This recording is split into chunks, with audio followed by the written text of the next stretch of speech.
यदा यदा हि धर्मस्य ग्लानिर्भवति भारत अभ्युत्थानम् अधर्मस्य तदात्मानं सृजाम्यहम् परित्राणाय साधूनां विनाशाय च दुष्कृतां धर्म संस्थापनार्थाय संभवामि युगे युगे। और आज हम श्रीमद् भगवद गीता के दूसरे अध्याय का 41वां श्लोक 2/41 2/41 2/41 41 श्लोक का स्वाध्याय करेंगे। इसमें भगवान ये कह रहे हैं कि बुद्धि को खंडित मत रखो, विभाजित मत रखो और बुद्धि को एक ही दिशा में चलने दो, कामना और लालसाओं की दिशा में नहीं बल्कि एक ही दिशा में चलने दो। इसकी व्याख्या मैं करूँगा अभी। आज हम जो गीत कर रहे हैं वो है आराध्य के प्रति। अनंत चतुर्दशी का जो पर्व है वो मनाया जाता है अनंत रूप में विद्यमान भगवान के प्रति, विष्णु के प्रति। और आप लोगों को मालूम होगा कि एक पद्मनाभ मंदिर है, कन्याकुमारी जाते समय रास्ते में पड़ता है त्रिवेंद्रम में। वहाँ पर उनका अनंत रूप है, अनंत रूपों में विद्यमान भगवान श्री कृष्ण, भगवान विष्णु का जो अनंत रूप है उस रूप में हमसे प्रार्थना करते हैं कि हमें आपकी शरण चाहिए। आप अगर मिल जाएं तो हमें क्या नहीं मिल सकता, सब कुछ मिल सकता है। परमात्मा की चाह रखना सबसे बड़ी चाह है। भले आपको अभी जाना नहीं हो शरीर छोड़ के, कोई बात नहीं, पर परमात्मा का सानिध्य मिले। परमात्मा हर क्षण हमारे साथ। परमात्मा अर्थात श्रेष्ठता, परमात्मा अर्थात उत्कृष्टता, परमात्मा अर्थात सत्प्रवृत्तियाँ, सद्गुण, ये हमारे जीवन में हमारे साथ रहनी चाहिए।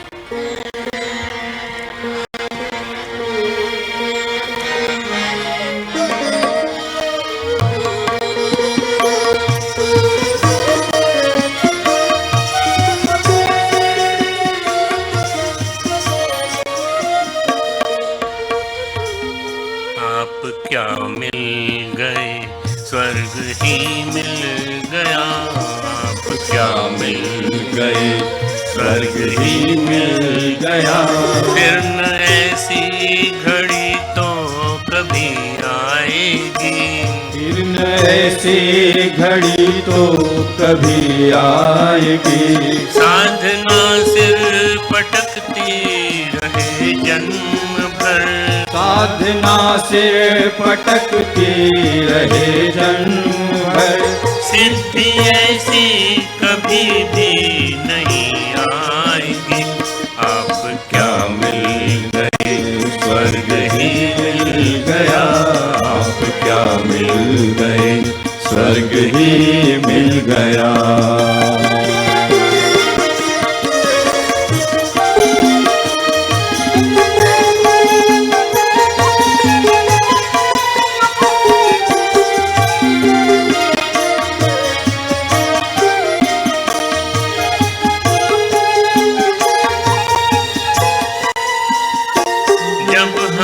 सिद्धि का स्रोत ही मिल गया, साधना की जड़ें सूखने क्यों लगी। जब हमें सिद्धि का स्रोत ही मिल गया, साधना की जड़ें सूखने क्यों लगी। प्राण जुड़ ही गए जब महाप्राण से, स्नेह की श्रृंखला टूटने क्यों लगी। प्राण जुड़ ही गए जब महाप्राण से, स्नेह की श्रृंखला टूटने क्यों लगी। स्नेह की श्रृंखला टूटने क्यों लगी। प्राण की साधना जुड़ जुड़ महाप्राण से। प्राण की साधना जुड़ महाप्राण से। साधना क्षेत्र में और रंग लाएगी। साधना क्षेत्र में और रंग लाएगी। साधना सिर पटकती रहे जन्म भर। साधना सिर पटकती रहे जन्म भर। सिद्धि ऐसी कभी भी नहीं आएगी। आप क्या मिल गए, स्वर्ग ही मिल गया। आप क्या मिल गए, स्वर्ग ही मिल गया।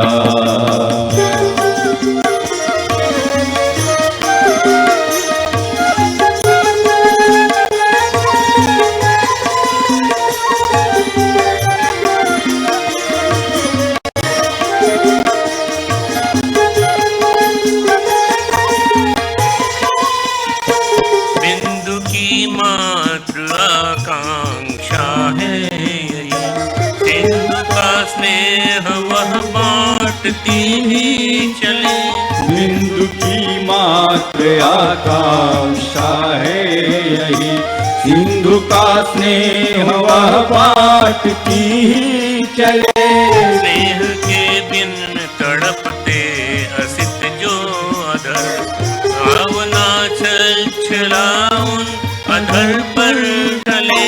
स्नेह के बिन तड़पते त्रसित जो अधर। भावना छल छलाउन अधर पर ढले। भावना छल छलाउन अधर पर ढले। स्नेह के सिंधु क्या बिंदु की यह ललक। स्नेह के सिंधु क्या बिंदु की यह ललक। पूर्ण होकर तुम्हारा सुयश गाएगी। पूर्ण होकर तुम्हारा सुयश गाएगी। साधना सिर पटकती रहे जन्म भर। साधना सिर पटकती रहे जन्म भर। सिद्धि ऐसी कभी भी नहीं आए थे। आप क्या मिल गए, स्वर्ग ही मिल गया। आप क्या मिल गए, स्वर्ग ही मिल गया। आप क्या मिल गए, स्वर्ग ही मिल गया। आप क्या मिल गए, स्वर्ग ही मिल गया। प्यारे प्यारे बच्चों, छात्र छात्राओं, हमारे स्टाफ के सभी सदस्य, इन क्लासेस की श्रृंखला को सतत चलाते रहने के लिए आप लोग सब धन्यवाद के पात्र हैं। मैं अकेला अपने आप में काफ़ी नहीं हूँ। आपके सहयोग के बिना मैं नहीं बोल पाता।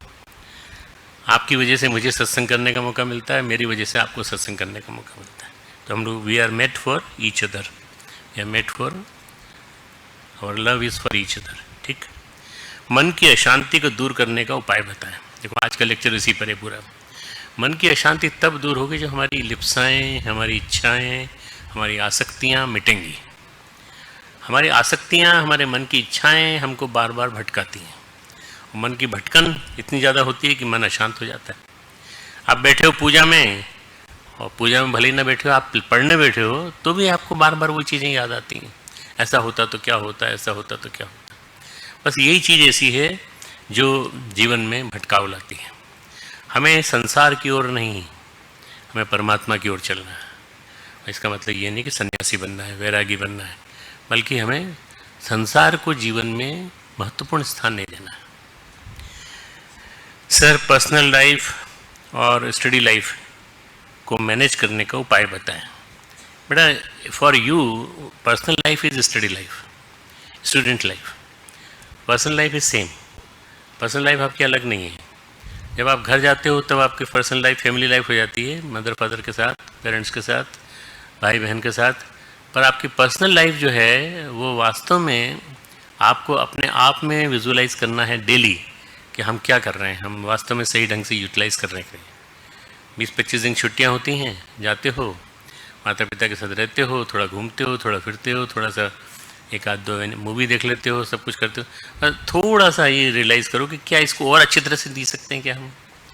इतने दिन हम रहे हैं, माता पिता की सेवा कर सकते हैं थोड़ी सी। वो कहेंगे नहीं हमें ज़रूरत नहीं सेवा की, हम तो अभी बहुत यंग हैं, तुम भी बहुत यंग हो, हमें ज़रूरत नहीं सेवा। सेवा का मतलब है बेटा कि घर को देखो, घर के बारे में जानकारी लो, और उसके बाद माता पिता की लायबिलिटीज़ के बारे में जानो। उन्होंने अपने पैसे में से कटौती करके तुम्हारे लिए फ़ीस की व्यवस्था की है, तुम उनसे बातचीत करो और हर तरह से अपने जीवन को व्यवस्थित बनाने का सोचो। तो मैनेजमेंट, लाइफ मैनेजमेंट जो है पूरा इतना परफेक्ट होना चाहिए कि आपके जीवन में किसी तरह की कोई आगे दिक्कत ना आए। अपने माता पिता से दोस्ती कर लो, बढ़िया। Parents should be your good friends. Parents will help you make out many things in your life. आपके जीवन में जब आप बड़े हो जाएंगे तो बहुत अच्छी तरह से आपके जीवन को बड़ा बनाएंगे। एक स्टोरी में पढ़ रहा था कि एक दादी माँ अपने घर में बैठी रहती थी, बेचारी बूढ़ी थी। तो बच्चों ने प्रोग्राम बनाया कि चलो आज रेस्टोरेंट में खाने चलते हैं। बोले अगर चलेंगे तो फिर दादी माँ को भी ले चलना पड़ेगा, क्योंकि वो अकेले नहीं छोड़ सकते उनको यहाँ। तो ठीक है। तो बोले पिछली बार हमने वो ऑर्डर किया था मटर पनीर, तो इस बार हम खाने में मटर पनीर ऑर्डर नहीं करेंगे, उनको ले चलते हैं मिक्स वेजिटेबल्स में, दादी मान जाएगी, कोई दिक्कत नहीं है। ठीक है, गए, लेके गए, बड़ी खुश दादी माँ ने अपने सारे पुराने कपड़ों में से सबसे अच्छे कपड़े निकाले, सेंट लगाया अपने शरीर पर, और दादी माँ ने सबसे नया चश्मा जो उन्होंने अभी तक नहीं पहना था वो पहना, जो उनके लाडले भतीजे ने जो विदेश से आया था उसने दिया था, वो पहना। और उसके बाद उन्होंने जब आई निकल के बाहर तो सब लोगों ने ताली बजाई, दादी माँ आप तो आज बिल्कुल हीरोइन लग रही हो, क्या बात है। दादी माँ ने कहा नहीं बेटा मैं तो ऐसे ही तुम लोग के साथ जा रही हूँ, तुम लोग सजे होगे तो तुम्हारे साथ जा रही हूँ इसलिए। रेस्टोरेंट गए, रेस्टोरेंट में जाते ही मेनू आया सामने, तो इन्होंने ऑर्डर देना चालू किया। उन्होंने कहा नहीं नहीं नहीं इनका नहीं चलेगा भाई मेनू, आज मेनू मेरा चलेगा। अब मेनू में उन्होंने दाल मखनी और मटर पनीर और भी कई तरह के 6-7 आइटम नोट करा दिए और कहा लास्ट में आइसक्रीम और ये सब चीज़ें। तो ये बच्चे जो है इनका टेंशन इतना बढ़ गया कि साला न जाने कितना बिल आएगा। दादी माँ तो चली जाएगी हाथ झाड़ के और बिल पे हमको करना पड़ेगा, कहाँ से ले आए दादी माँ को, ये लोग सोच रहे थे। दादी माँ ने कहा शांति से भोजन करो तुम लोग, कोई बात नहीं। भोजन हुआ, सब कुछ हुआ। उसके बाद जैसे ही बिल पे करने की बारी आई तो बड़ा बेटा उठा, कहा नहीं तुम रहने दो बेटा। उन्होंने कहा तुम लाओ बिल लाओ। बिल का सारा पेमेंट उन्होंने कर दिया। बोले मैंने ऑर्डर किया था ना तो मैं पेमेंट करूँगी। बोले दादी माँ आपके पास कहाँ से आए पैसे? बोले मेरे पास पैसे बचे हुए रखे हैं बेटा, मैं तो तुमको सुख देना चाहती हूँ, मैं तो तुम्हारे साथ कंपनी चाहती हूँ, तुम मुझे अपनी कंपनी देते नहीं हो कभी, आज पहली बार तुमने मौका दिया कंपनी देने का।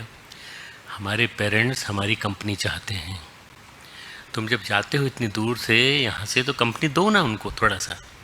ये एक ऐसा पार्ट है जो तुमको सिखाएगा।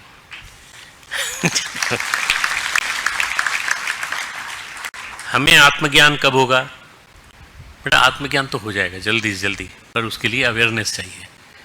आपको अपने अंदर लिखना पड़ेगा कई चीज़ों को, ये नहीं, ये नहीं, ये नहीं, ये हाँ, ये हाँ, ये सब चीज़ें तुमको लेक्चर में मैं बताता हूँ। ध्यान या जप में हमें नींद क्यों आती? क्योंकि आपका मन नहीं लगता, मन नहीं लगता, और तुम ज़रूरत से ज़्यादा खाते हो या फिर हैवी एब्डोमेन रहता है तुम्हारा, पेट जो है भरा हुआ रहता है, तो उसके बाद मत करो। जब कब करें? एम्प्टी स्टमक, बस उस समय तुमको नींद नहीं आएगी। इससे बचने का क्या उपाय है? बचने का एक ही उपाय है कि अपने आप को लोडेड मत रखो, स्टफ्ड मत रखो। 2-3 समोसे खा लिए, 2-1 कचौरी खा ली, उसके बाद ध्यान करने बैठे, नहीं आएगी, मन नहीं लगेगा। ध्यान उसको आता है जिसकी सेंसेस पे अपना नियंत्रण हो। ध्यान के कई पहलू हैं जो मैं आज बताऊंगा तुमको। मन को शांत करने के विभिन्न तरीके बताएं, वो भी मैं आज बताऊंगा बेटा इसी के साथ। एक्यूरेसी और प्रिसीजन में क्या अंतर है बेटा? Whatever is precise is going to become accurate. Whatever is precise it is going to become accurate. You have to look after the borderline between the precision and accuracy, and if you see it, then you can achieve it.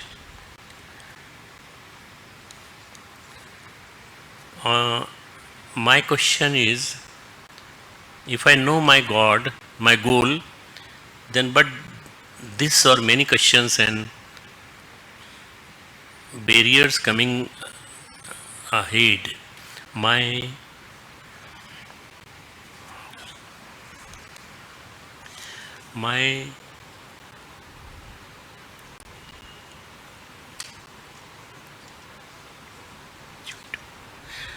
confidence is getting weaker day by day, and I really don't know which way to go.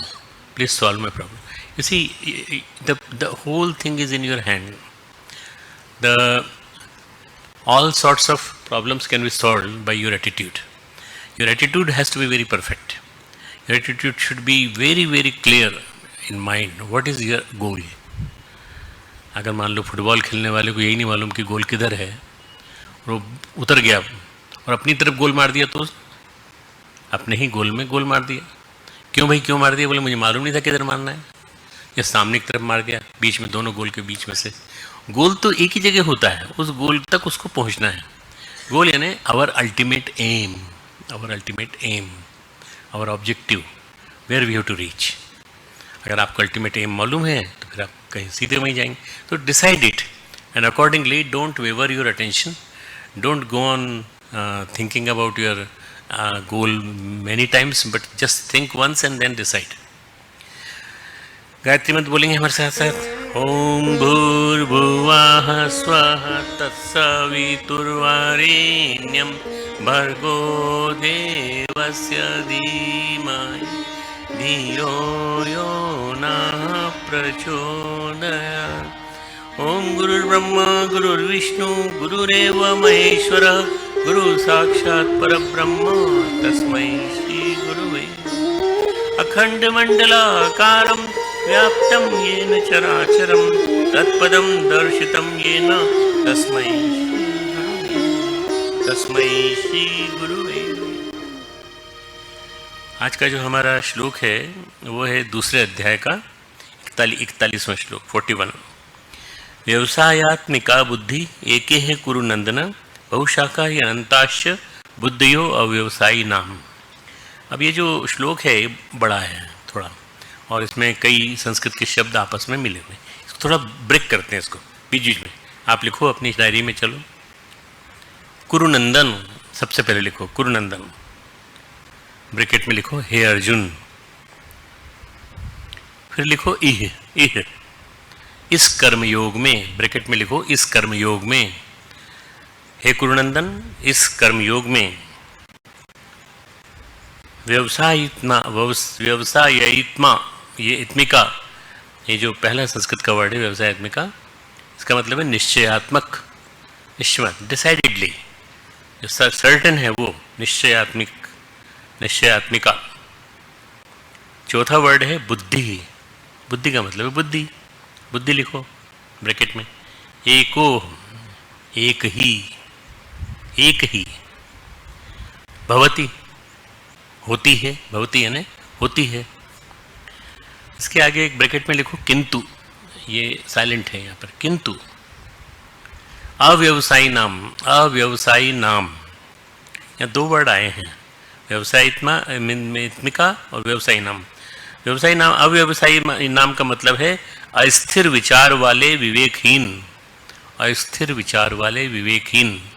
Bracket में सकाम, अस्थिर विचार वाले विवेकहीन सकाम। बुद्धयः, मनुष्यों की बुद्धियां।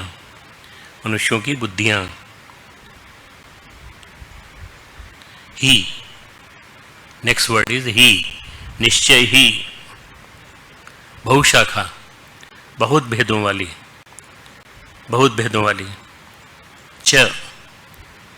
च means और। अनंताः, लास्ट वर्ड, अनंताः, अनंत होती हैं, कई गुना होती हैं, उनकी गिनती नहीं की जा सकती, अनंत होती हैं। आज अनंत चतुर्दशी है, तो आज के दिन हम ये बात कर रहे हैं कि जितनी भी बुद्धि हैं, इसकी व्यवसायित्मिका बुद्धि जो है ना अनंत होती है।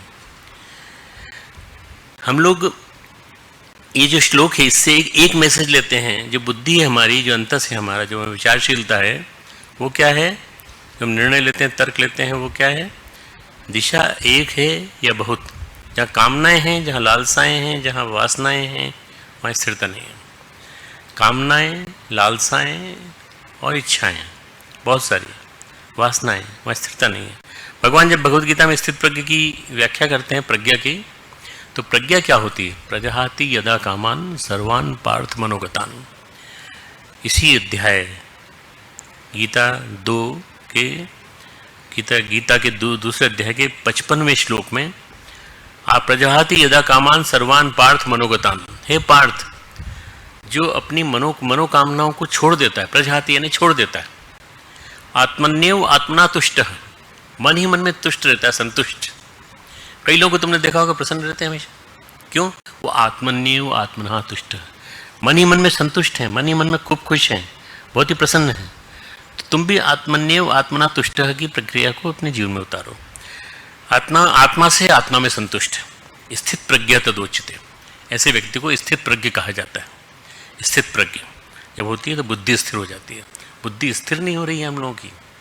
सवाल यहाँ क्या है? अस्थिर बुद्धि, अनिश्चयात्मक बुद्धि परेशानी का कारण है। स्थिर करने वाली दृढ़ मनोभूमि, दृढ़ बुद्धि एक ही होती है। कामनाएं हमारी चेतना का बंटवारा करती है, हमारी सोच को विभाजित करती है। बुद्धि की स्थिरता का मतलब क्या है? बुद्धि की स्थिरता मतलब ये है, जैसे ही बुद्धि को हम स्थिर कर रहे हैं, हम योग की ओर जा रहे हैं। बुद्धि का स्थिरता का मतलब है हम भोग की ओर जा रहे हैं, रोग की ओर जा रहे हैं। बुद्धि की अस्थिरता मतलब रोग की ओर, बुद्धि की स्थिरता का मतलब योग की ओर, हम योग की ओर जा रहे हैं। हमारा मन, हमारा चित्त क्रमिक रूप से रोगी हो रहा है। जब हमारा मन शांत होता है तब मन स्थिर होता है, लेकिन जब हमारा मन अशांत होता है तब मन में तनाव होता है। तुमने देखा होगा कभी कभी तुम्हारा मन बहुत दुखी हो जाता है, अशांत हो जाता है, तनावग्रस्त हो जाता है। शुरुआत में बड़ी छोटी सी घटना है, पर तनाव से ही मनोरोगों की शुरुआत होती है। Stress makes a man totally diseased. Stress जब आती है मनोरोगों की शुरुआत होती है। तनाव जब बढ़ता है, तनाव जब विकृत होता है, तब मनोरोग विकसित होते हैं। तनाव अच्छा भी होता है, तनाव हमें प्रेरित करता है, तनाव हमें मोटिवेशन देता है, पर यही तनाव हमें ब्रेक भी कर देता है, फ्रेगमेंटेड कर देता है। जब तनाव हमें प्रेरित करता है तो उसको कहते हैं यू स्ट्रेस। तुम लोग जानते हो इसको, डेफिनेशन तुमको बढ़ाई हुई, EUSTRESS, यू स्ट्रेस। और जब ये प्रभाव हमें नकारात्मक प्रभाव डालने लगता है तो डिस्ट्रेस। जब हमारे ऊपर नेगेटिव प्रभाव डालता है तो डिस्ट्रेस। चिंता ठीक है थोड़ी देर के लिए, पर चिंता जब पैथोजेनिक हो जाए, तनाव ज़्यादा बढ़ जाए, तो हम उससे स्ट्रेस से एंग्जाइटी की तरफ चले जाते हैं, और एंग्जाइटी से अनिद्रा की ओर। नींद नहीं आती, फिर रात को सपने में भी वही दिखाई पड़ता है। तो तनाव से हम स्ट्रेस से एंग्जाइटी और क्रमिक रूप से न्यूरोसिस की ओर चले जाते हैं। हम अपना बायोकेमिकल रिएक्शन, बायोकेमिकल एनालिसिस कराते हैं, कोई खास बात तो नहीं है। तो हमारे जैव रसायन घटक, जैव रसायन तत्वों की जो एनालिसिस होती है, उससे पता चलता है बायोलॉजिकली तो फिट है। हमारा कोलेस्ट्रॉल भी ठीक है, हृदय रोग नहीं है, 80-20 ब्लड प्रेशर है, 120 ब्लड प्रेशर है, लो ब्लड प्रेशर नहीं है, हाई ब्लड प्रेशर भी नहीं है। बात यह कि हर चीज़ सुव्यवस्थित सुनिश्चित होती है और होनी चाहिए। मन जितना स्थिरता की ओर बढ़ता है उतना हम योग की ओर बढ़ते हैं। मन जितना स्थिरता की ओर बढ़ता है उतना हम योग की ओर बढ़ते हैं। चित्त जितना स्थिरता की ओर बढ़ता है हम योग की ओर बढ़ते हैं। योग चित्त वृत्ति निरोध। तो चित्त की वृत्ति जैसे स्थिर हो जाती है हम योग की ओर जाते हैं, और जितना अस्थिरता की ओर बढ़ता है उतना ही हम रोग की ओर बढ़ते हैं। तो अस्थिर चित्त में हमें भांति भांति के भ्रम होते हैं, इल्यूजन्स, तरह तरह के इल्यूजन्स होते हैं, भांति भांति के। चिंता होने लगती है, हम कल्पनाओं में नकारात्मकता इतनी बढ़ जाती है कि हम भ्रम के शिकार हो जाते हैं। इल्यूजन्स बहुत सारे होते हैं। तो नानक कहते हैं, नानक दुखिया सब संसार, सारा संसार दुखी है, सारा संसार दुखी। सो सुखिया यही राम आधार। सुखी वही है जिसका राम आधार है, जिसने अपना आधार, अपना बेस राम को बना रखा है, वही सुखी है। सो सुखिया जो यही राम आधार, नानक दुखिया सब संसार। सारे संसार में दुखी दुख है, सुखी वही है जो राम के भरोसे है।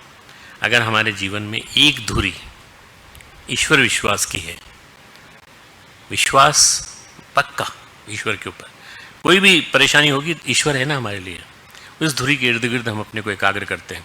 जैसे हमने कहा, बुद्ध कहते हैं बुद्धम शरणम गच्छामि, बुद्धि हमारी बोध की ओर बढ़े। संगम शरणम गच्छामि, हमारी बुद्धि एकाग्रता की ओर बढ़े। धम्मम शरणम गच्छामि, हमारी बुद्धि सन्मार्ग की ओर बढ़े।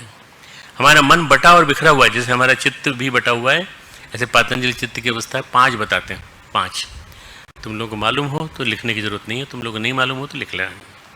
एक है चित्त की मूढ़ अवस्था, एक है चित्त की क्षिप्त अवस्था, KSHIPT, क्षिप्त अवस्था।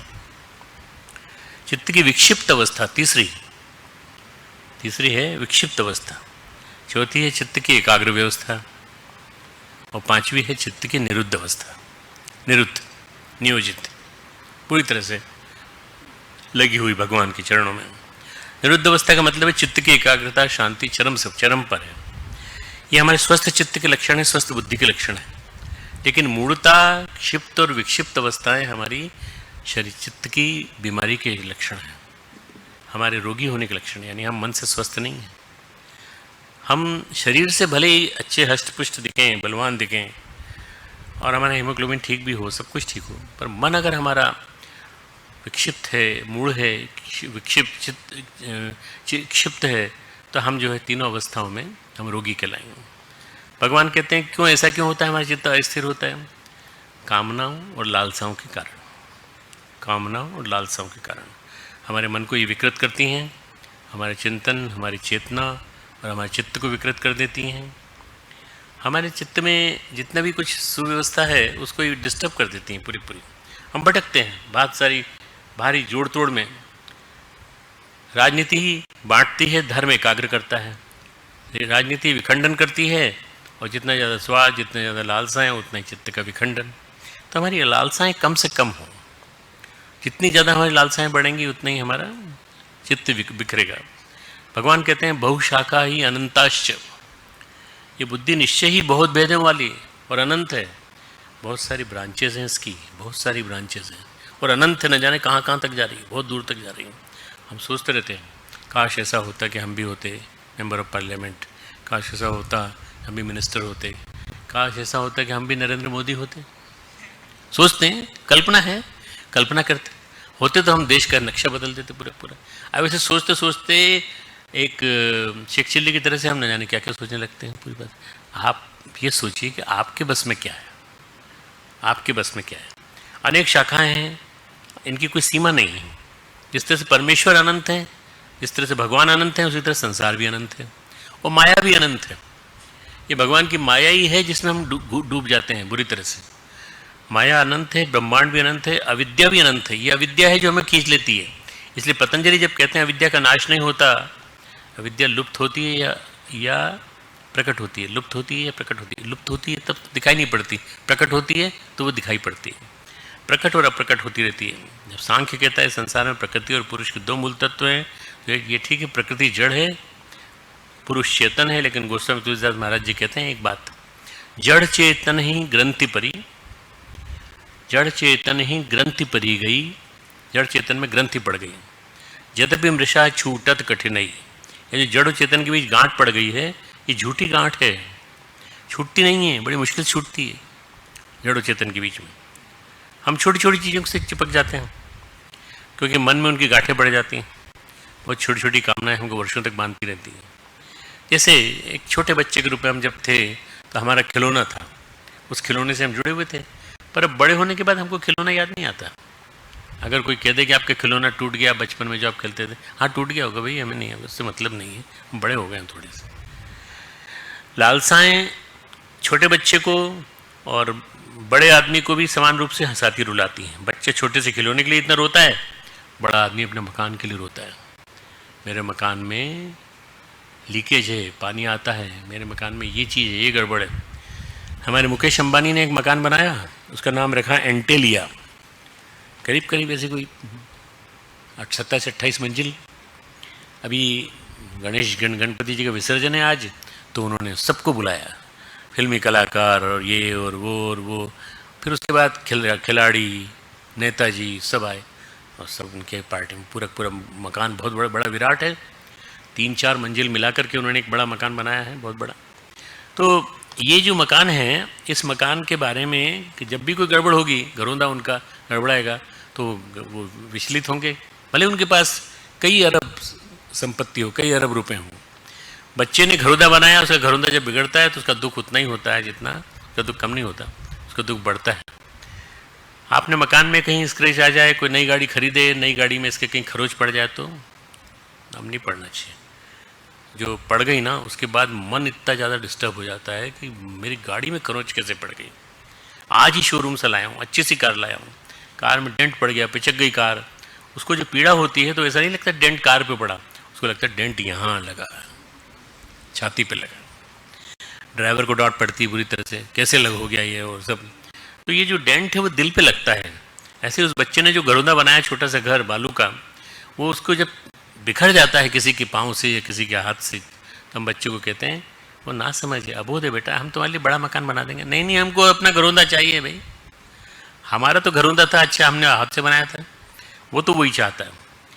ज्ञानियों के लिए हम भी उतने ही अबोध हैं, हमारी जितनी आसक्तियाँ, भगवान कहते हैं बहुशाखा अनंताश, बहुत शाखाएं हैं और अनंत हैं।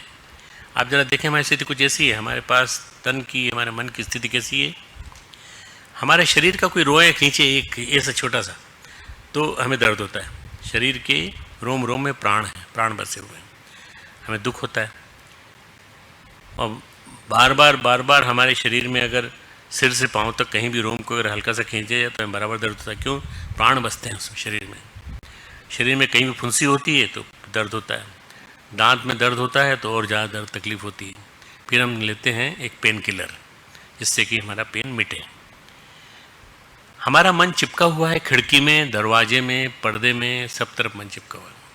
हमारे घर का पर्दा, हमारे घर की खिड़की, हमारे घर का रंग, हमारे घर में आने वाले व्यक्ति, ज़रा सा कीचड़ भी अंदर ले आते हैं तो हमको गुस्सा आ जाता है, कहाँ से आ गए भाई ये गाँव के लोग। जब हम नया नया शर्ट लाए, नया नया कुर्ता बनवाया, नई नई कमीज बनवाई, तो उसको कोई हमारा भाई बहन पहन ले तो हमको बड़ा बहुत गुस्सा आता है। अरे हमने अपने लिए बनवाया, तूने क्यों पहन लिया?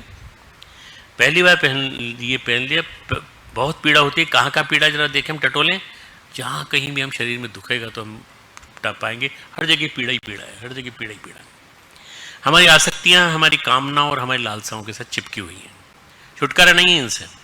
हम इनके लिए क्या क्या करते हैं, इनके लिए उपवास करते हैं, अनुष्ठान करते हैं, साधना करते हैं, प्रार्थना करते हैं, बहुत पीड़ा होती है, बहुत मन प्रताड़ना होती है, मन में शांति नहीं होती। भगवान कहते हैं कोई सीमा नहीं इनकी कोई गिनती नहीं है। काउंट करो, नहीं काउंट कितने कर लो तुम अनंत पे चले जाओगे। अनंत नहीं, इन्फिनिट, बहुत ज़्यादा। सच पूछो तो अभी तक हम बड़े ही नहीं हुए।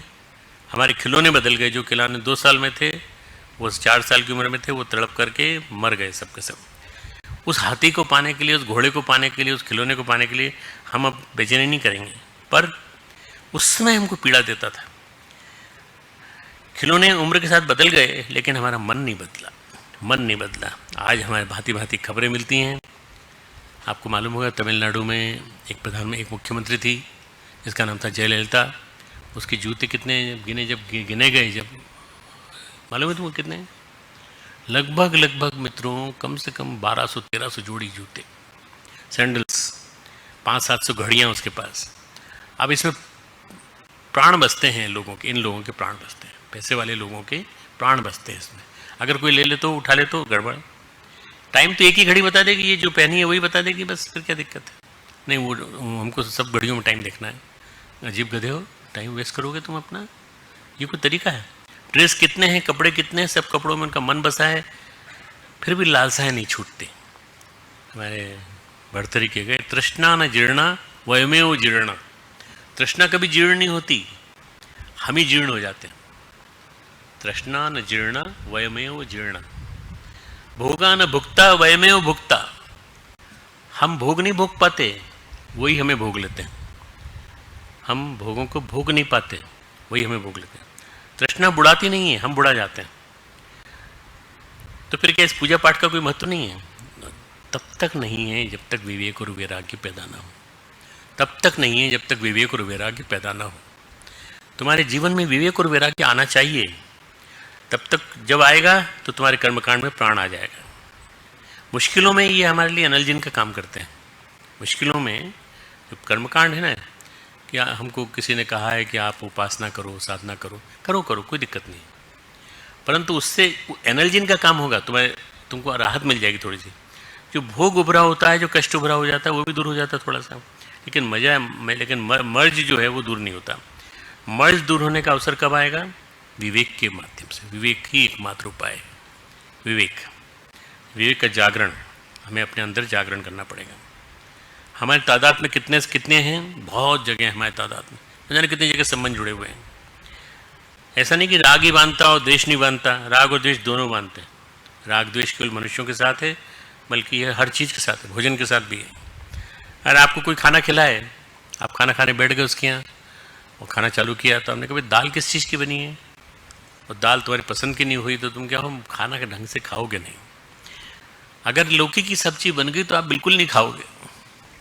कईयों को लौकी नहीं लगती, 90% लोगों को अच्छी नहीं लगती लौकी। मैं साल भर लौकी खाता हूँ, मुझे तो कोई दिक्कत नहीं है। अब मुझे कोई लौकी नहीं खिलाया तो मुझे बुरा लगता है कि लौकी नहीं खिलाया है तुमने। लौकी घर में बन गई, समझो भारी विपदा आ गई। ये भी कोई खाना है? उम्मीद रखी थी मीठे की, मिल गया नमकीन, तो मुश्किल खड़ी हो जाती है। खाना स्वस्थ हो, पौष्टिक हो। भगवान कृष्ण कहते हैं रस्याः स्निग्धाः स्थिराः हृदया, हृदय को जो लग जाए। आहाराः सात्विक प्रिया, आहाराः सात्विक प्रिया। गीता का 17वां श्लोक का 8वां अध्याय है, 8वां श्लोक, 17वें अध्याय का 8वां श्लोक, 17/8। रस्याः स्निग्धाः स्थिराः हृदया। जो राग, हम जो है ये राग और द्वेष तो ठीक है, लाइक्स एंड डिसलाइक हटाएं, और स्निग्ध स्थिर हृदय को लगने वाला और आहार सात्विक आहार लें। लोग कहते हैं हम स्वतंत्र हैं, लेकिन वास्तव में हम स्वतंत्र नहीं हैं। लाइक्स एंड डिसलाइक्स हमें परेशान करती रहती हैं। हम कितने गुलाम हैं। हम अगर हम कहें कि अध्यात्म क्या है, परिभाषित करें अध्यात्म क्या है, तो हम कहेंगे स्वतंत्रता और स्वामित्व। देखो मैं एक अलग परिभाषा दे रहा हूँ, स्वतंत्रता और स्वामित्व, ये है अध्यात्म। जहाँ हमारी स्वतंत्रता है, जहाँ हमारा स्वामित्व है, जहाँ हम अपने स्वामी हैं, वो है अध्यात्म। स्वतंत्रता और स्वामित्व के साथ हम आध्यात्मिक होते हैं। और स्वतंत्रता कहाँ ढूंढे जरा, हमें स्वतंत्रता कहाँ है ही नहीं, कहीं ये बंधी हुई है, बिखरी हुई है, अस्थिर बुद्धि के कण कण में हम परतंत्र हैं। हमारी खुशियाँ दूसरों की मुट्ठी में हैं। भगवान कहते हैं ये सब क्या संभव कैसे हुआ? ये सब इसलिए हुआ कि भगवान कहते हैं कि सही सही चित्त, सही सही बुद्धि होना चाहिए, वो हो नहीं पाई। सही सही चित्त, सही सही बुद्धि होनी चाहिए थी, वो हो नहीं पाई। डेवलप करो, इवॉल्व योरसेल्फ। बुद्धि और चित्त को सही ढंग से संभालो। तो रामचरितमानस में गोस्वामी जी कहते हैं सबके ममता ताग बटोरी, मम पद मन ही बांध बरी डोरी। सबकी तरफ सबकी इच्छाएं, सब कुछ एक बांध लेंगे रस्सी को, और मेरे पैरों में उसको बांध दें। मम समदर्शी इच्छा कछु नाही, हर्ष शोक भय नहीं मन माही। हर्ष शोक उनके मन में नहीं होता, और उनके मन में एक ही होता है कि राम के पग में उन्होंने सब धागों को समेट करके मोटी रस्सी बनाकर प्रभु के चरणों में बांधी। प्रभु को अर्पित कर दो ना, तुम क्यों अपने आप में टेंशन लेते हो पूरा पूरा।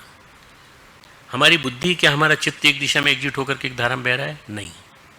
अगर हमारा चित्त बटा हुआ है, बिखरा हुआ है, तो उसको समेटे कैसे, सहजे कैसे है? हमारा व्यक्तित्व, हमारी personality disintegrated personality. Because of these many aims and objectives in our life, we are disintegrated personality.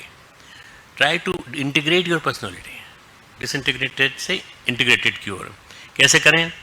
किस तरह से बनाएं समग्र? कैसे बटोरें? कहाँ कहाँ बटोरें? जहाँ जहाँ हमारी आसक्तियाँ बिखरी पड़ी हैं, वहाँ से उनको लपेटें, धीरे धीरे इधर लें, अपनी तरफ लें। हर चीज़ में तुम्हारे प्राण बसते हैं। पेन में हमारे प्राण बसते हैं, टेबल में हमारे प्राण बसते हैं, कॉपी में हमारे प्राण बसते हैं, हर चीज़ में तुम्हारे प्राण बसते हैं। किसी ने हाथ भर लगा दिया, हम चिल्ला देते हैं, अरे भाई नहीं वहाँ नहीं, डिस्टर्ब नहीं करना, अरे भाई वहाँ क्यों टच कर रहे हो। हर जगह अपनी बुद्धि को सहेजने और संवारने की जरूरत है। भगवान कहते हैं दो पथ हैं। पहला पथ है निष्कामता का पथ। दो पथ हैं, दो रास्ते हैं। पहला रास्ता निष्कामता का। कोई कामना कभी किसी की पूरी नहीं होती, कुछ भी कर लो कोई कामना पूर्ण नहीं होगी। आसक्तियाँ कितनी होंगी, चोट ही देती हैं। अहंकार कैसा भी होगा, कदम कदम पे चोट देता है। तो जहाँ निष्कामता है, जब आदमी निष्काम है, अहंकार रहित है, आसक्ति रहित है, अहंकार रहित है, तो हम ध्यान की ओर बढ़ते हैं। जहाँ हम आसक्ति रहित हो जाते हैं, वहाँ हम ध्यान की ओर बढ़ते हैं।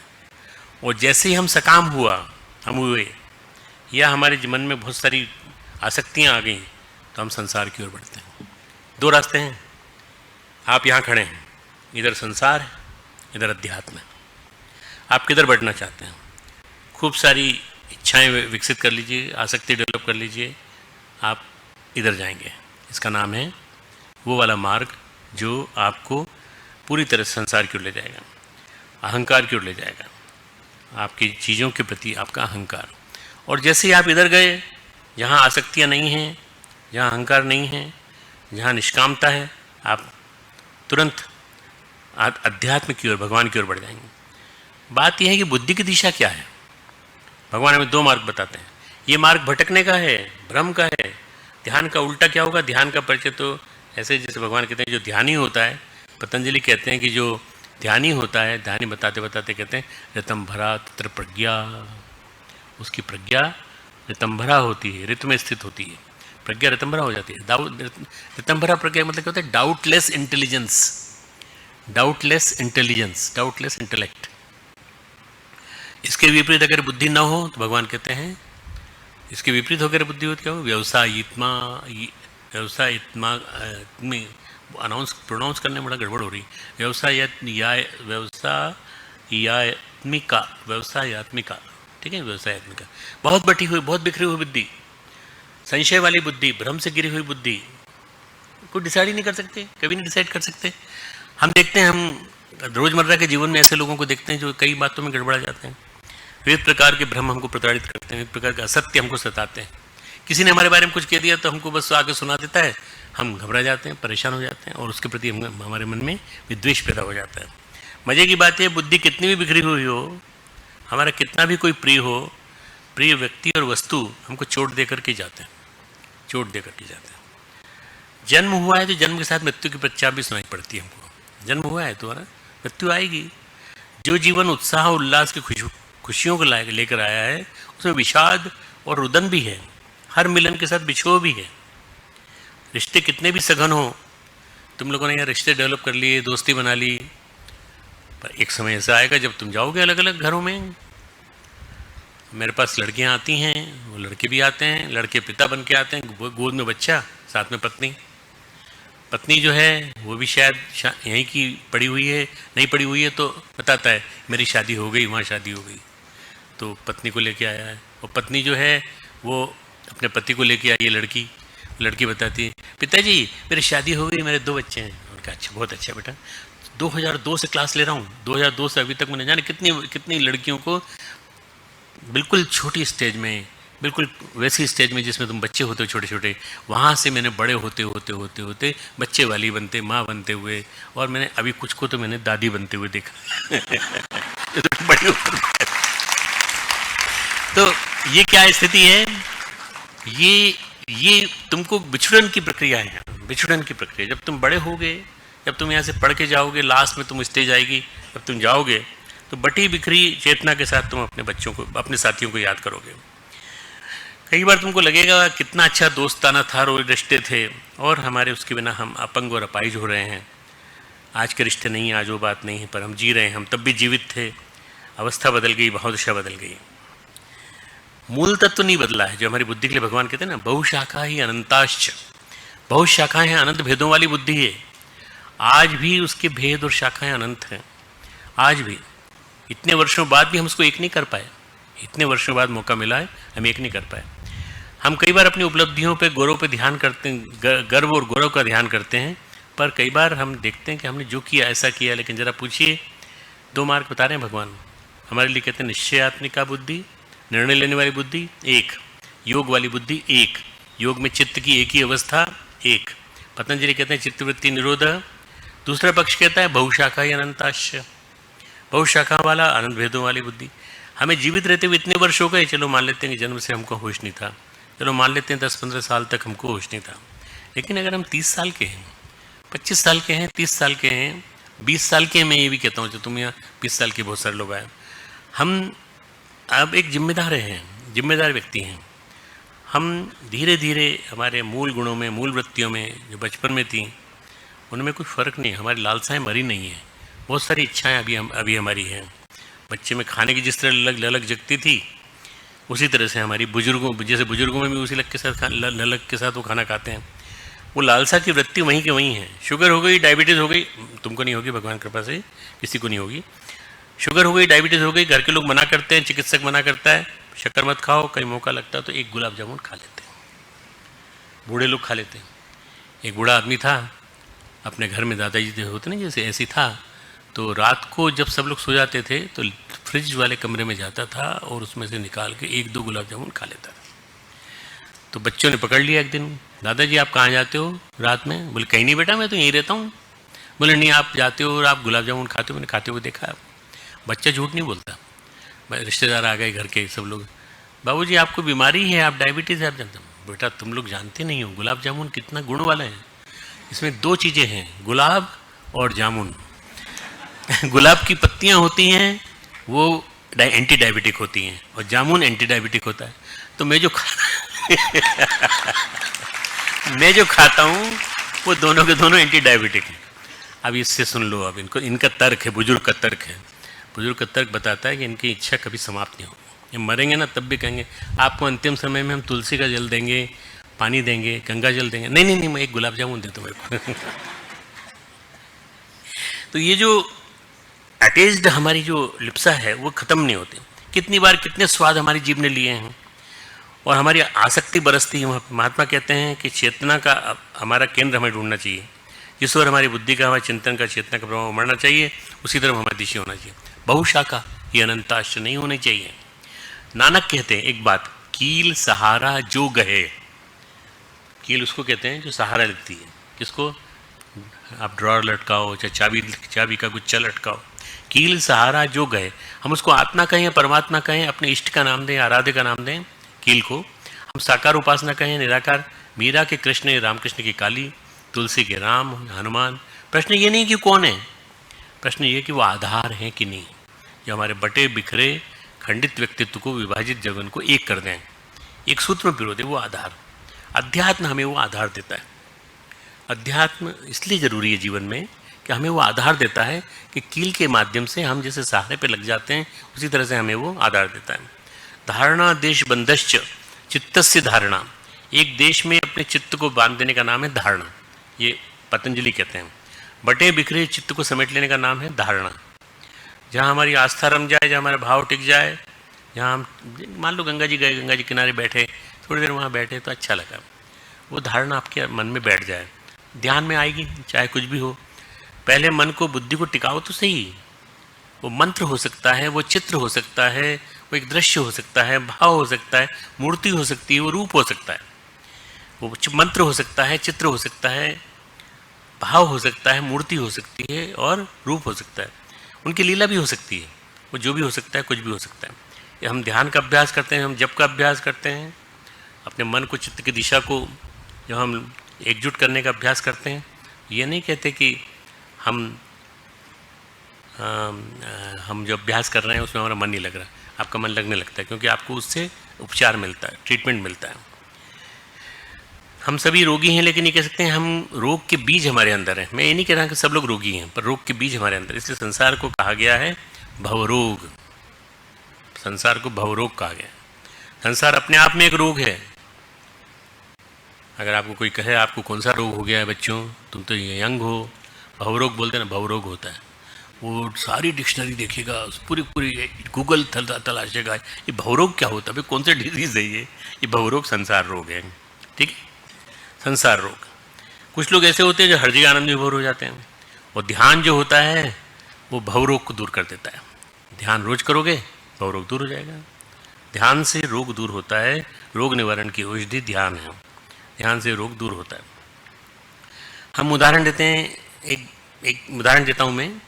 एक शिवाजी महाराज हैं, जो नाम मालूम है आपको, है ना, छत्रपति शिवाजी। महाराष्ट्र में मराठा राज्य के संस्थापक, महाराष्ट्र राज्य के हिंदू बादशाही के संस्थापक शिवाजी महाराज, समर्थ रामदास के शिष्य शिवाजी। संतों में, भक्तों में, साधुओं में बड़ी रुचि थी। उनकी माँ जो थी, उन्होंने संस्कार दिए थे, जीजाबाई ने उनको संस्कार दिए थे। पिता जो थे वो तो सेना में थे, तो इसलिए इतना नज़दीकी नहीं दे पाए, पर माँ ने संस्कार दिए। रोज़ उनको कहानी सुनाती थी देशभक्ति की। उनकी माँ जीजाबाई थी, और उनके संस्कारों की वजह से जिनको जो संस्कार मिला, जो भाव मिला, उसके कारण वो साधु संतों की खोज करते रहते थे। तो बहुत सारे उपद्रव उनके जीवन में आए, औरंगजेब ने हमला किया, मुग़लों ने जगह जगह सेंध मारना चालू की। तो ऐसे जीवन में मुग़लों का आक्रमण, मिर्ज़ापुर का दबाव, महाराष्ट्र में राजनीतिक असंतुलन, दक्षिण का असंतुलन, और औरंगजेब तो उनका हाथ धो के पीछे पड़ा था। एक बार की बात है, महाराज शिवाजी महाराज घूमते टहलते हुए सरदारों के साथ कहीं जा रहे थे। खबर सुनी कि यहाँ इस मंदिर में संत तुकाराम का कीर्तन चल रहा है। पहुँच गए वहाँ। संत तुकाराम जी को बहुत मानते थे भगवान शिवाजी राव। उनका मन हुआ चलो मौसम थोड़ा ठीक दिखता है, तुकाराम जी का कीर्तन सुनते हैं। कुल मिला के 8-10 सिपाही थे उनके साथ, ज़्यादा नहीं, पर वो भी सिंपल ड्रेस में। 2-4 मित्र थे शिवाजी के साथ, तुकाराम के कीर्तन में पहुँच गए। बस ताली बजाते बजाते गाते रहे तुकाराम जी के साथ। तुकाराम जी ने देखा कि शिवाजी महाराज आए। कीर्तन चलता रहा, तब तक किसी ने खबर की तुकाराम के कान में कि मुग़लों की सेना ने चारों तरफ से घेर लिया है, मुग़लों की टुकड़ी ने घेर लिया है। अब शिवाजी के पास तो फौज नहीं थी उस समय, तो उन्होंने इशारे से शिवाजी को पास बुलाया और कहा तुम निकल जाओ किसी तरह से। क्यों? मुग़लों ने घेर रखा है तुमको। महाराज हम तो कीर्तन सुन के जाएंगे पूरा। इतना विश्वास तो टुकड़ों जी पे, महाराज हम तो कीर्तन सुन के जाएंगे। अच्छा ठीक है बैठो। शिवाजी महाराज जो हैं उन्होंने कहा कि आप हैं, भगवान का नाम है तो क्या होगा, सब शुभ ही शुभ होगा, इसलिए कोई चिंता की बात नहीं। अब रात पूर्णिमा की थी, जैसे आज पूर्णिमा है, आज क्या है, अनंत चतुर्दशी, कल पूर्णिमा होगी। पूर्णिमा का चांद जैसा होता उस रात्रि में कुछ छुप नहीं सकता, कुछ न दिखे ऐसा तो हो नहीं सकता। शिवाजी महाराज निश्चिंत थे, निर्द्वंद थे, निर्भीक थे, निडर थे, क्योंकि आस्थावान थे। यह आस्था रंग लाई। भगवान जिसको कहते हैं ना, एक बुद्धि होती है ऐसे आदमी की, 2 बुद्धि नहीं होती, कई तरह की बुद्धि नहीं। भगवत अर्पित चेतना थी उनकी, ईश्वर अर्पित चेतना थी, ईश्वर पर अनुराग था उनका। कीर्तन चलता रहा, वो भी बैठे रहे, और बाहर खड़े हुए मुगल सेनानी वो भी आराम से खड़े रहे। निकलेगा तो सही, बाहर तो आएगा। किसी तरह का आडंबर करते थे शिवाजी राव ने, किसी तरह नहीं। घंटों घंटों उपासना करते थे, जप करते थे, माला का कुछ नहीं करते थे भाई। वो केवल राष्ट्रभक्ति उनके हृदय में बसती थी। प्राणों का स्रोत बहता था, एक सरिता बहती थी, एक नदी बहती थी, परमात्मा की सरसता, अनुराग, प्रेम। उस विकट परिस्थिति में भी शिवाजी महाराज निर्भीक रहे, बैठे रहे, निश्चिंत रहे, निडर रहे। कीर्तन समाप्त हुआ। कुछ प्रकृति ने साथ दिया कि चंद्रमा के ऊपर बादल आ गए बहुत सारे, दिखने विजिबिलिटी थोड़ी कम हुई। दूसरा, कुछ ऐसी कोई कृपा हुई भगवान की या तुकाराम जी की कि उनको नींद आने लगी सिपाहियों को। जब उनको नींद आने लगी तो मौका देख करके शिवाजी महाराज निकल गए, पता भी नहीं चला उनको। औरंगजेब बादशाह जो था हिंदुस्तान का सबसे सशक्त ताकतवर बादशाह, उसने अपने भाइयों को वध किया। लालसा, बहुत सारी लालसाएं। और औरंगजेब ने अपने वालिद को मारा, अपने पिताजी को, शाहजहाँ को, और आगरा के किले में कैद कर दिया। भगवान कहते हैं बहुशाखाएं अनंताश, इच्छाओं की कई शाखाएं होती हैं। ऐसे व्यक्ति को हमेशा जोड़ तोड़ की फिराक रहती है, मालूम नहीं कौन हमारा राज्य छीन ले, तो उसने सारे भाइयों को मार डाला अपने। दारा जैसे विद्वान, जिसको पर्शियन भाषा आती थी, पारसी उसमें अनुवाद किया उपनिषदों का उसने, उसको भी मार डाला। कहाँ बटोरें, किसको लूटें, किसका खाएं, किसको मार डालें, कितनी मस्जिद तोड़ें, कितने मंदिर तोड़ें, ये बस सोचता रहता था। भगवान ने उम्र भी उसको बहुत दी, 90-95 साल में मरा वो, जल्दी मरने वाला भी नहीं था। पूजा पाठ का आडंबर इतना कि 5 वक्त की नमाज पढ़ता था, पर कभी अल्लाह का काम कभी नहीं किया। भगवान का नाम तो सब लेते हैं पर काम नहीं करते भगवान का। भगवान का नाम लेने से कोई काम नहीं चलेगा, भगवान का काम करने से चलेगा। जेहन में खुदा नहीं बसता था, केवल संसार बसता था, केवल स्वार्थ। दरबार में भी कहते हैं माला लेके बैठता था, तस्बीह माला, ऐसा माला फेरता रहता था, ये दिखाने के लिए कि मैं भगवान का, मैं अल्लाह का इतना बड़ा वो हूँ। सादगी का आडंबर इतना कि वो बादशाह टोपियाँ सिलकर बेचता था, टोपियाँ सीता था, बेचता था। और उसके दरबारी जो थे वो इतने बदमाश थे कि रोटी तो उसकी खाते थे, परंतु टोपियाँ भी खरीदते थे उससे, और उससे जो पैसा आता था उसको मिलता था। सच्चा मुसलमान होने का आडंबर, सच्चा मुसलमान होने का आडंबर। पर जब घर के अंदर जाओ तो खूब पैसा उसके पास, खूब पैसा, खूब तरह तरह के कपड़े। वो कसर पूरी करता था, अंदर जाके कपड़े बदल के पहनता था, बाहर दिखावा करता था। बड़े बड़े मनसबदार बड़े बड़े महंगे दामों में बादशाह की सिली हुई टिपियाँ खरीदते थे। खूब सारा पैसा इकट्ठा होता था औरंगजेब के खर्चे के लिए। औरंगजेब का ये वैराग्य मन को शांति नहीं दे पाया, उसको, औरंगजेब को नहीं शांति मिली। रातों को चौंकता था, उसकी नींद उड़ जाती थी। उसके मन में, उसके चित्त में उसको कर्म उभरते रहते थे, बार बार उसको बेचैन करते रहते थे। उसके मन में गहरी गांठ थी जो खुल नहीं पाई। वो न तो संसार में रमा, न भगवान में रमा। सच पूछो तो औरंगजेब के जीवन में एक विकृति आई। उसका कारण था उसका असफल प्रेम। एक उदयपुरी बेगम थी, एक स्त्री जिससे बहुत प्रेम करता था, यंग एज में आई थी उसकी, किसी कारणवश मर गई, ट्यूबरक्लोसिस थी, उसको मर गई। बिछो हो गया। अगर विवेक होता तो सहन कर जाता, लेकिन आसक्ति गहरी थी उसके प्रति, तो उसकी बुद्धि उसकी कट्टरता में बदल गई। बुद्धि कभी कभी कट्टरता में बदल जाती है तो बहुत नुकसान होता है समाज का, और बुद्धि उसकी कट्टरता में बदल गई। कदम दर कदम उसने भटकाव आ गया उसके जीवन में। और जब विवेक होता है, हमें सोच समझ होती है, तो हम भटकते नहीं हैं। बुद्धि हमारी कहाँ तक भटकती है, कहाँ तक भ्रमित होती है, हम जानते नहीं हैं। एक्चुअली एक के बाद एक नए मुखौटे ओढ़ते हैं, उन मुखौटों से हमारा चेहरा छिल जाता है, फिर भी हम भटकते रहते हैं। जब कोई कबीर आते हैं तो वो कहते हैं, कोई मेरो मन लागो यार फकीरी में, मेरो मन लागो यार फकीरी में। मेरे साथ रिपीट करोगे, मेरो मन लागो यार। सब लोग बोलो, मेरो मन लागो यार। जो सुख पावत राम भजन में, बोलो, सो सुख नहीं अमीरी में। मेरे बहुत कुछ मेरे मन में सुख है, वो किस वजह से है? फकीरी की वजह से, फकीरी और राम भजन।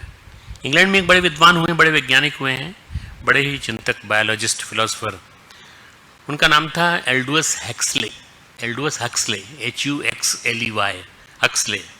बहुत विद्वान थे, बहुत पढ़ते थे, बहुत पढ़ने के बहुत प्रेमी थे, बहुत पढ़ाई करते थे। बहुत पढ़ते पढ़ते उन्होंने खूब सारी किताबें इकट्ठी कर ली थी। उनकी लाइब्रेरी बहुत जोरदार थी। उन्होंने, क्या हुआ कि वहाँ उन पुस्तकों का इतना ध्यान रखते थे कि हर चीज़ पर उनकी प्रिकॉशन रहती थी। एक दिन क्या हुआ कि वहाँ पर क्या था, लाइट नहीं थी। मैं जो बात कर रहा हूँ 16वीं 17वीं शताब्दी की बात कर रहा हूँ। लाइट नहीं थी तो मोमबत्ती जला करके काम करते थे। एक बिल्ली आई, उसने मोमबत्ती गिरा दी, आग लग गई। लाइब्रेरी में जब आग लगी तो सारी किताबें थी और कुछ था ही नहीं वहाँ। सारी किताब जल गई, सारी किताबें जल गई, पूरी जितनी लाइब्रेरी में थी उनकी। एल्डुअस हक्सले बिलक कर रोए बुरी तरह से। अरे मेरा सारा भंडार, ज्ञान का भंडार मेरा सब खत्म। फिर रोते लास्ट में वो हंसने लगे, खूब जोर से ठहाका मार के हंसने लगे। लोगों ने कहा पागल हो गया ये, इसको इतना शौक लगा है कि पागल हो गया है खूब। तो उन्होंने कहा कि भाई इनको थोड़ा मानसिक आघात ज़्यादा लगा है, विक्षिप्त हो गए। तो उन्होंने कहा नहीं भाई ऐसी कोई बात नहीं है, मैं थोड़ा विश्राम कर लूँगा। पर लाइब्रेरी में हमारे प्राण बसते थे। जब हमने देखा हमारी लाइब्रेरी जल रही है, हमारा पुस्तकालय जल रहा है, हमें लगा जैसे हमारा अस्तित्व जल रहा है, पूरा हमारा अस्तित्व, हम इसी पे तो केंद्रित थे, पूरा सारा जीवन इसी के ऊपर नहीं। हंसे हम इसलिए कि हमें लगा हम कितने मूर्ख हैं, कि हमने सोच लिया कि हमारा सारा ज्ञान इन पुस्तकों में कैद है। हमने ये क्यों सोच लिया कि हमारा ज्ञान इन पुस्तकों में कैद है? हाँ, इसमें जो किताबें हैं उन किताबों को पढ़ के हमने अपने दिमाग में भी भर लिया, सब सारा लिख डालेंगे, फिर से लिख डालेंगे। कई किताबें लिखी उसके बाद उन्होंने। तो उन्होंने अपने ज्ञान को शब्द संरचना में सीमित रखा, इतना भी नहीं सीख पाए कि आसक्ति अज्ञान का कारण है। तो उन्होंने कहा हम जान नहीं पाए कि ज्ञान का वास्तविक स्रोत तो विवेक है। ज्ञान का वास्तविक स्रोत विवेक है, लिप्सा नहीं, अटैचमेंट नहीं। तो आपने अटैचमेंट नहीं रखा। अरे बोली किसको अटैचमेंट नहीं होता भाई, हमें भी अटैचमेंट था अपनी किताबों से, पर जल गई तो जल गई, अब क्या करें। जब प्रकाशित मन में बसता है ज्ञान, ये जान लिया जाए, तो फिर पुस्तकों का ज्ञान निरर्थक हो जाता है। हमने इतना भी न सीखा, हमारे अंदर इतनी चेतना विकसित नहीं हुई। हम तो अपने को पुस्तकों में समेटे झगड़े बैठे रहे। पुस्तकों में जो लिखा है उन काले अक्षरों में हम प्रकाश ढूंढते रहे। हम तो अंदर के प्रकाश से अपने मन के प्रकाश तक महरूम रहे। ये एल्डुअस हक्सले ने कहा। जब हमारे अंदर ये सोच उभरी, विवेक उभरा, ज्ञान उभरा, तो हमें लगा भगवान की सारी योजनाएं मंगलमयी है, भगवान की हर योजना मंगलमयी है। ये बिल्ली को जो उन्होंने भेजा, उपकार किया कि हमारे बंधनों को तोड़ा, हमारे जकड़न को तोड़ा और उस कालिमा से छुड़ाया जो पुस्तकों में थी। बहुत भटक लिए पुस्तकों में, भगवान ने हमसे कहा बहुत भटक लिए पुस्तकों में। मन की कालिक दूर करो, यहाँ उजाला करो, मन में उजाला करो। जब ये बात सोची तो हमें बड़ी हंसी आई। अरे इतने वर्षों तक मूर्खता में जीत रहे, और जिसमें आप हम हंस रहे थे, तुम लोगों को लगा हम पागल हो गए। ऐसी बात नहीं थी, हम हंस रहे थे अपने आप पर। हम भूल ही गए कि वास्तव में वास्तविक ज्ञान और वास्तविक प्रकाश तुम्हारी बुद्धि में है। बात बहुत छोटी है पर बड़ी महत्वपूर्ण है। भगवान कहते हैं कि दिशा क्या है आपकी, आपका चित्त किस दिशा में बह रहा है, आपका चित्त किस दिशा में जा रहा है, पॉजिटिविटी की ओर कि नेगेटिविटी की ओर। आपका चित्त किस दिशा में जा रहा है? किस दिशा में बह रहा है, विचार तो करो इसके ऊपर। क्या चित्त स्थिर और एकाग्र होकर ध्यान की दिशा में बह रहा है? कल तक खिलौने बदले जाते रहेंगे, कब तक खिलौने बदले जाते रहेंगे, कब तक हमारा विवेक नहीं जगेगा? जिसको भगवान कहते हैं बुद्धि में स्थिरता, यथार्थ में वही विवेक है। बुद्धि में स्थिरता वही विवेक है, उसी में विवेक का प्रकाश। हमारी बुद्धि में विवेक का प्रकाश वो है जहाँ स्थिरता है, उसी में परमात्मा की ओर उन्मुख चित्त है, उसी में ध्यान है।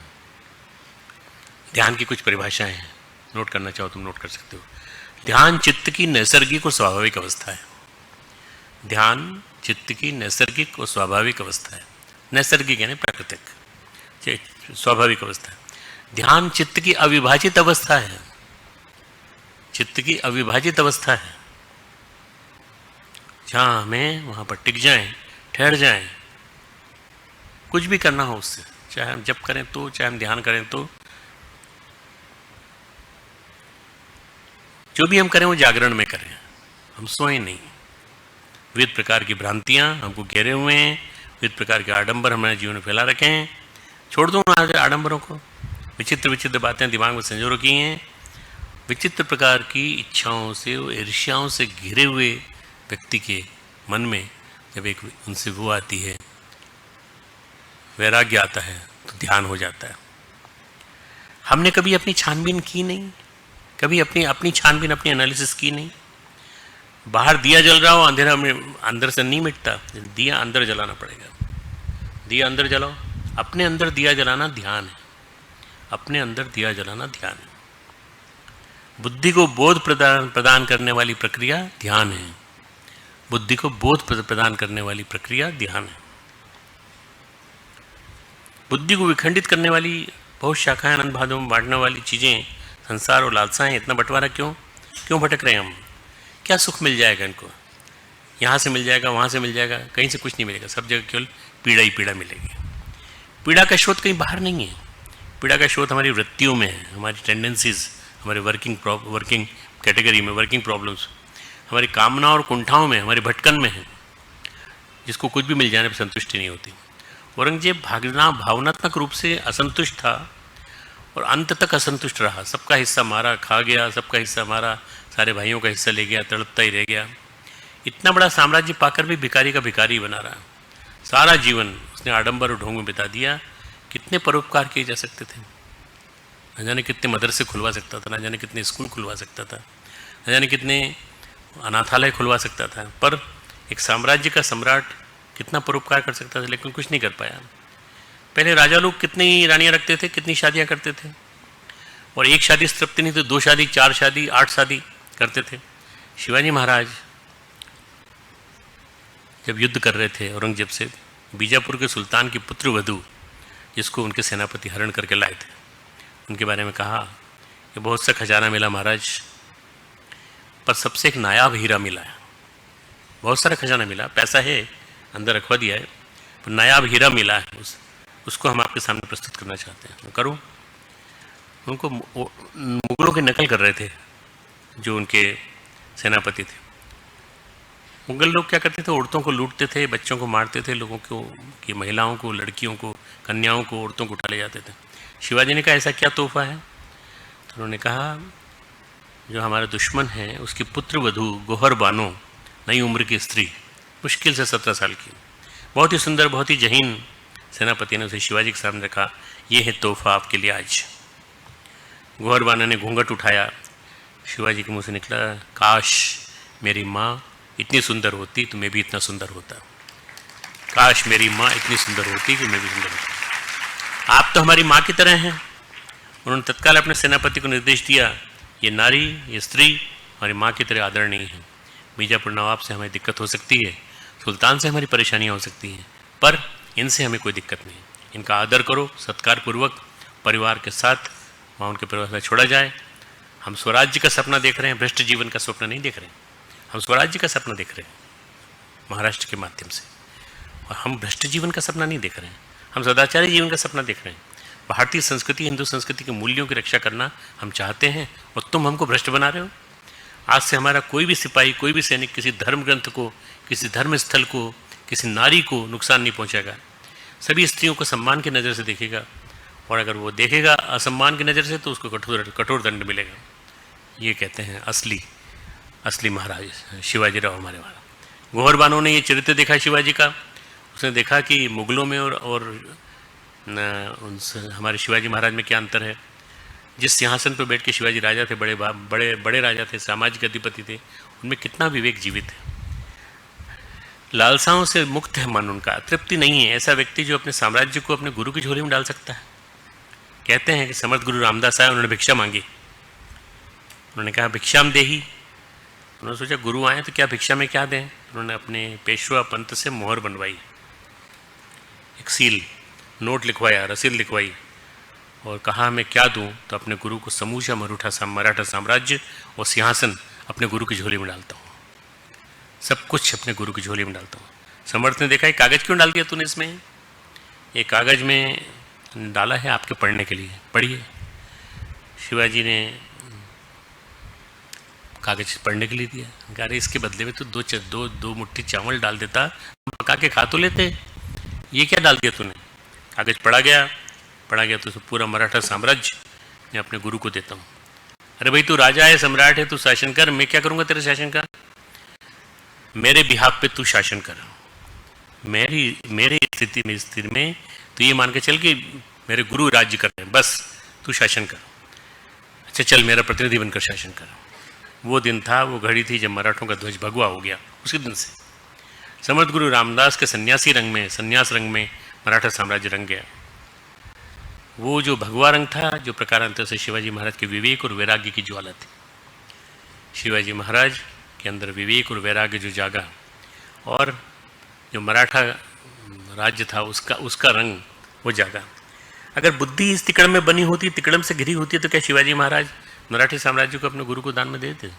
नहीं देता। एक तरफ वो क्योंकि समूचे राज्य को अपनी गुरु की झोली में डाल देता है, एक तरफ वो जो राज्य की लिप्सा में अपने भाइयों को मार देता है, अपने पिता को कैद कर लेता है, औरंगजेब। ये जो भगवान कहते हैं ना स्थिर बुद्धि एक होती है, भगवान के सन्मुख होने की बुद्धि एक ही होती है, ध्यान की बुद्धि एक ही होती है।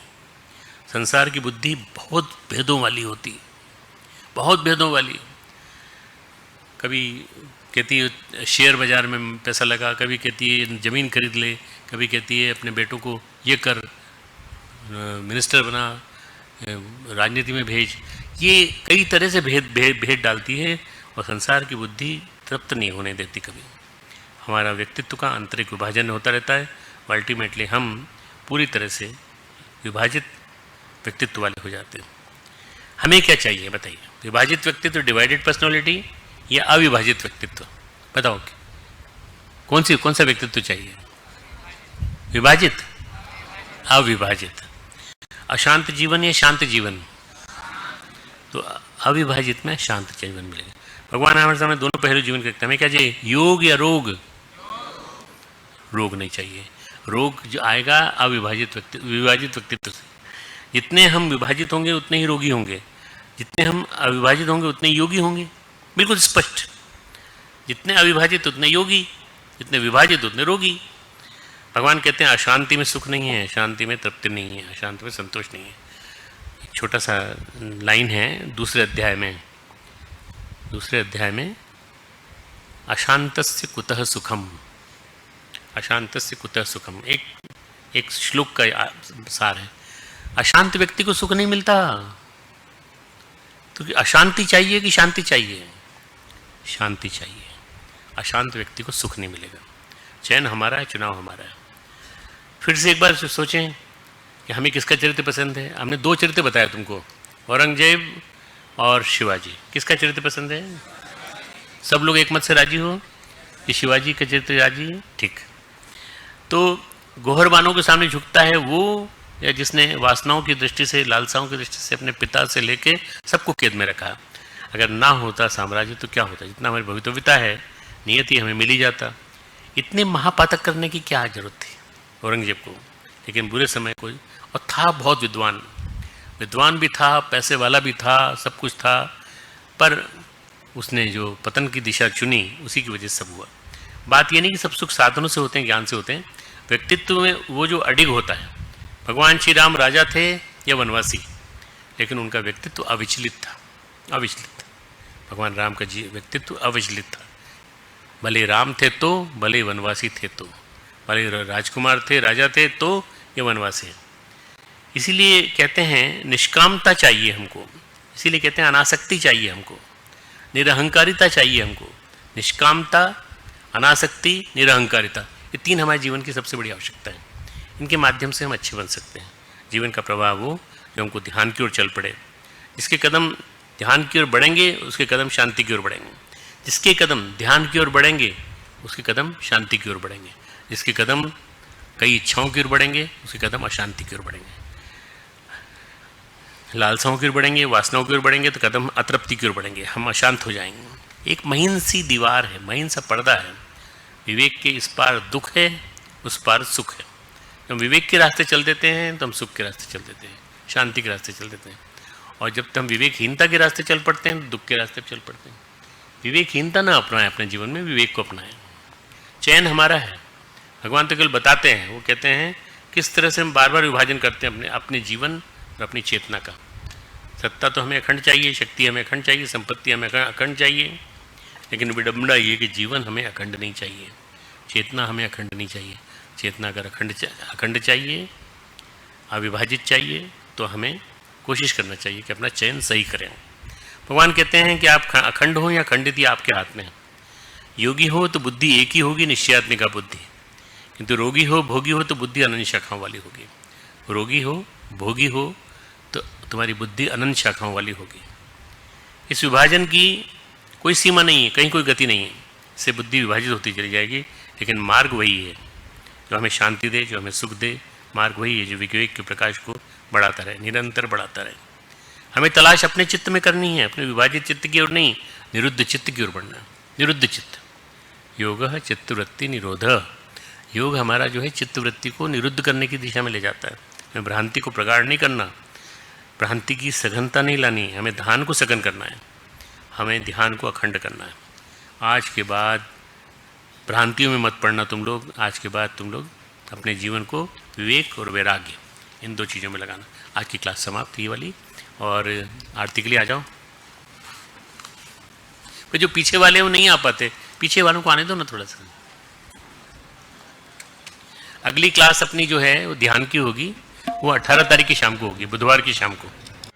ओम यम ब्रह्म वेदांतविदो वदन्ति परम प्रधानम पुरुषं तथान्ये ईश्वरते कारणमीश्वरं वा तस्मै नमो विनाशनाय। ओम यं ब्रह्मा वरुणेन्द्र रुद्रमरुतः सुनान्ति दिव्ये स्तोहि वेदैः सामवेदक्रमोपनिषदैः गायन्ति यं सामगाः ध्यानावस्थिततद्गतेन मनसा पश्यन्ति यं योगिनो यस्यां तन्मविदुः सुरासुरगणाः। देवाय तस्मै नमः, देवाय तस्मै नमः। ओम जय भगवद गीते, जय जय भगवद गीते। हरिय कमल विहारिणी, हरिय कमल विहारिणी, सुंदर सुपुनीते। ओम जय भगवद गीते। कर्म सुमर्म प्रकाशिनी, कामा शक्ति हरा, कामा शक्ति हरा। तत्व ज्ञान विकासिनी, तत्व ज्ञान विकासिनी, विद्या ब्रह्म परा। ओम जय भगवद गीते। भक्ति विधायिनी, निर्मल मलहारी, निर्मल मलहारी। शरण रहस्य प्रदायिनी, शरण रहस्य प्रदायिनी, सब विधि सुखकारी। जय भगवद गीते। राग द्वेष विदारिणी, कारिणी मोद सदा, कारिणी मोद सदा। अवभयहारिणी तारिणी, अवभयहारिणी तारिणी, परमानंद प्रदा। ओम जय भगवद गीते। आसुर भाव विनाशिनी, नाशिनी तम रजनी, नाशिनी तम रजनी।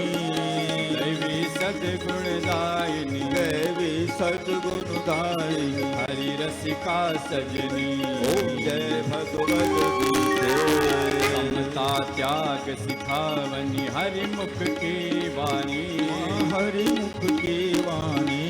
सकल शास्त्र के स्वामिनी, सकल शास्त्र के स्वामिनी, श्रुतियों की रानी। ओम जय भगवद गीते। दया सुधा बरसावनी मातु कृपा कीजिए, मातु कृपा कीजिए। हरिपद प्रेम दान कर, हरिपद प्रेम दान कर, अपनों कर लीजिए। ओम जय भगवद गीते। ममता त्याग सिखावनी हरिमुख की वाणी, हरिमुख की वाणी।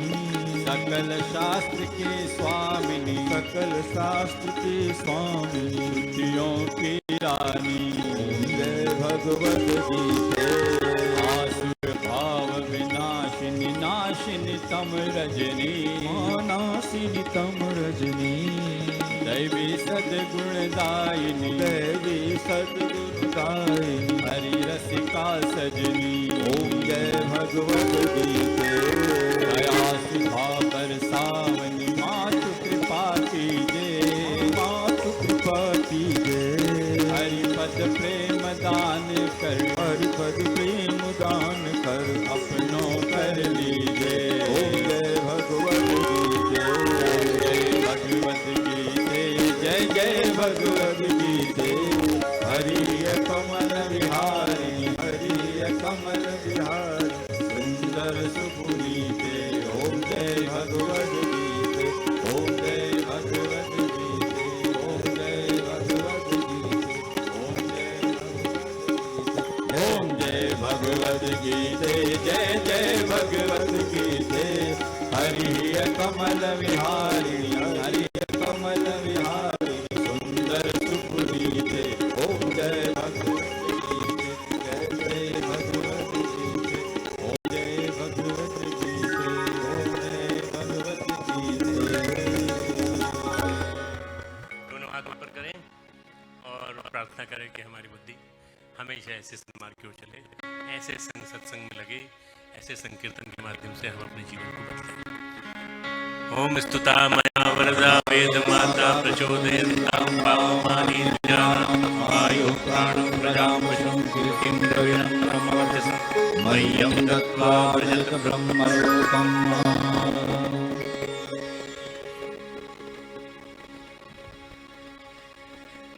जैसे मैंने बताया हमारी अगली क्लास 19 तारीख के बजाय 18 तारीख की शाम को होगी और बुधवार की शाम को। मेरे को 19 को सुबह मुझे निकलना है यहाँ से। मैं परखोड़ी जा रहा हूँ, एक गांव आदर्श ग्राम गोद लिया है रीवा ज़िले में, तो वहाँ जाता हूँ। बहुत दिनों से नहीं निकला था मैं, तब की बार निकल रहा हूँ। अभी हमारे बीच में हमारे शिवनारायण भाई साहब बैठे हुए हैं। शिवनारायण जी कनाडा से 4 महीने मेहनत करके परिश्रम करके लौट के आए हैं। इन सब का ताली बजा के हम स्वागत करेंगे। भगवान करे इनका ज्ञान, इनकी बुद्धि, इनका सब कुछ जो है इसी में लगे, गुरुदेव के काम में लगे। आइए गुरुदेव को नमन करें। स्वनंदाय सहस्रमूर्धये सहस्रपादाय शिरोरुबावे सहस्रनामये पुरुषाय शाश्वते सहस्रकोटि युगधारिणे नमः सहस्रकोटि युगधारिणे नमः। इस महीने हमारी 18 तारीख की क्लास के बाद फिर 26 तारीख गुरुवार के दिन एक लास्ट क्लास होगी इस बैच की। ये 7वीं, आज 7वीं हुई, कल 8वीं, परसों अगली बार 8वीं और 9वीं। 9 क्लास पूरी हो जाएंगी इसके पहले। फिर उसके बाद 9 दिन पूरे हमारे नवरात्रि के, 8 दिन पूरे नवरात्रि के क्लास चलेगी। उसमें हम गीता का तीसरा चौथा अध्याय लेंगे, यज्ञ प्रकरण पूरा और यज्ञ की व्याख्या करेंगे उसमें, ठीक है ना। तो इस तरह से अगले प्रकरण है। फिर उसके बाद मेरी क्लास समाप्त हो जाएंगी। तुम कहोगे तो मैं 1-2 क्लास और ले लूँगा, परंतु मेरी क्लासेस खत्म हो जाएंगी। ठीक, शांति पाठ।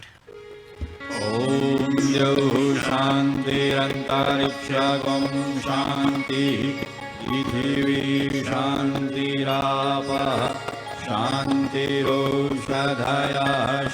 शान्तिः वनस्पतयः शान्तिर्विश्वे देवाः शान्ति ब्रह्म शान्तिः सर्वगं शान्तिः शान्तिरेव शान्तिः सामा शान्तिरेधि ॐ शान्तिः शान्तिः शान्तिः सर्वारिष्टसु शान्तिर्भवतु। हमारे YouTube चैनल शांति कुंज